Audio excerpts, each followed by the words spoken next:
Good morning, everybody. This morning is real simple. Keeping it real simple this morning. Do you? So let's do a little prayer.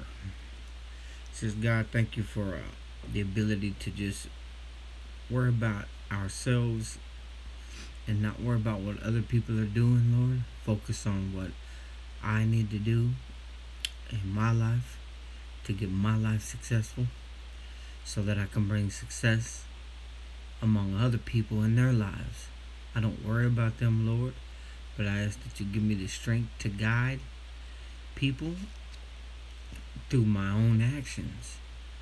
And Lord, I just want to pray for all the hurting people in the world and the struggles that we have coming. In your name, amen. So, December 2nd. Says we should have much peace if we would not busy ourselves with sayings and doings of others. Thomas A. Kempis. We go forth peacefully today.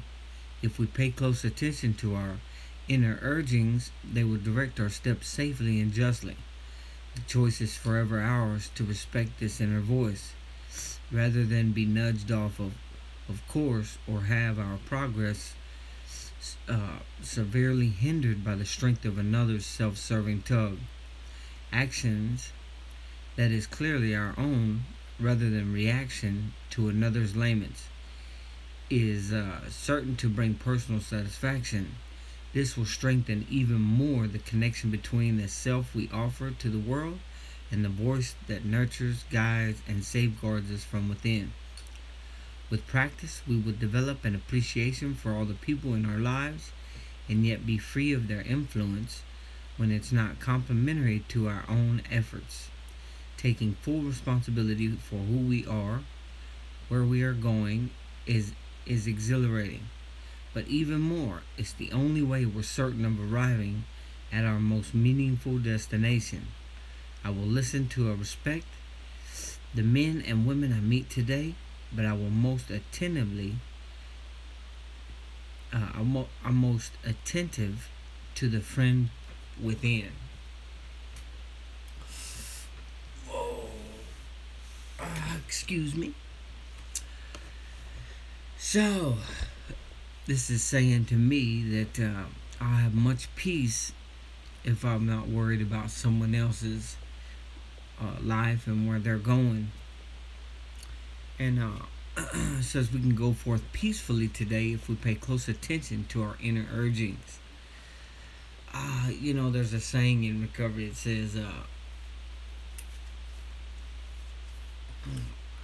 I like to do other people's inventory to keep myself away from looking at mine. That is the truth. But if I'm steadily looking at somebody else and how they need to change their life, that's taken away from me being able to look at myself and change what I need to change for me.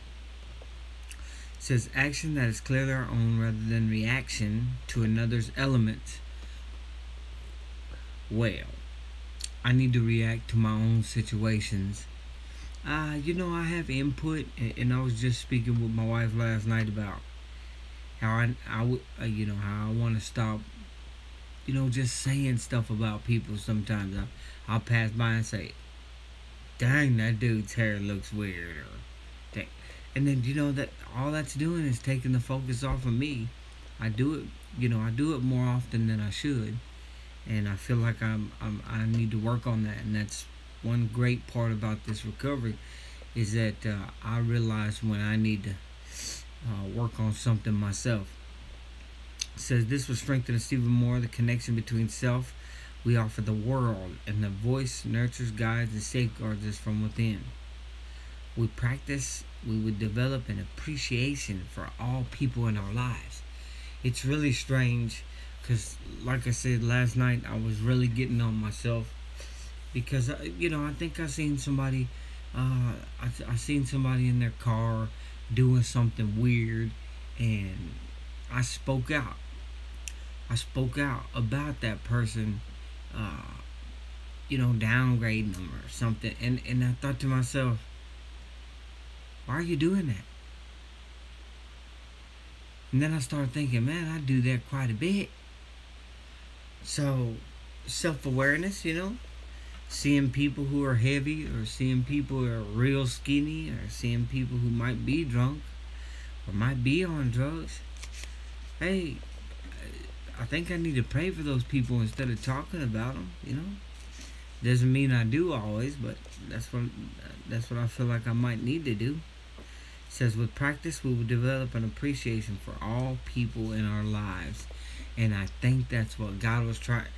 And this is just confirmation to the things that I think about.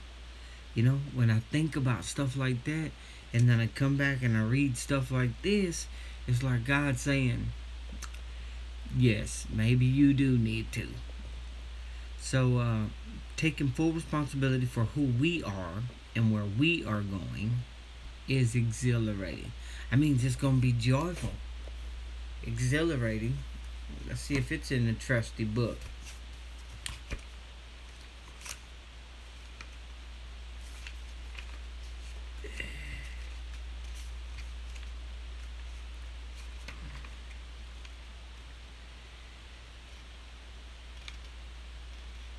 Exhilaration, exciting, stimulating, refreshing, cheerful, excitement, great happiness, joyfulness, delight.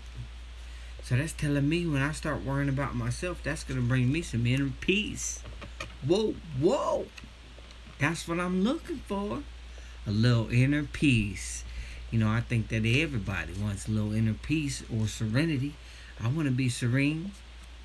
So, but even more, it's the only way we're certain at arriving at our most meaningful destination. That's true love, I believe. I start worrying about me and start loving everybody and stop worrying about what they're doing or talking smack about someone else. I will listen to and respect the men and women I meet today, but I will be most attentive to the friend within. So yes, I care about other people. I love other people in different ways. But most of all, I must care about me. Do you do me? I need to do me. Maybe you need to do you. Maybe, I don't know. I'm just thinking, maybe. Anyway, guys, it's another beautiful day. I'll see you guys Monday, because I'm going to shut down for the Sunday. I might go to a meeting tonight and go to one meeting in a week, and I'd like to put effort into kind of dialoguing that, keeping anonymity number one. We must keep anonymity among other people anonymous. That's the whole point of it. And if you like what you hear and you want to hear more of what I gotta say, just smash that like button and subscribe today. I'm Chris. I'm an alcoholic. 11-19-12. I'm casting out.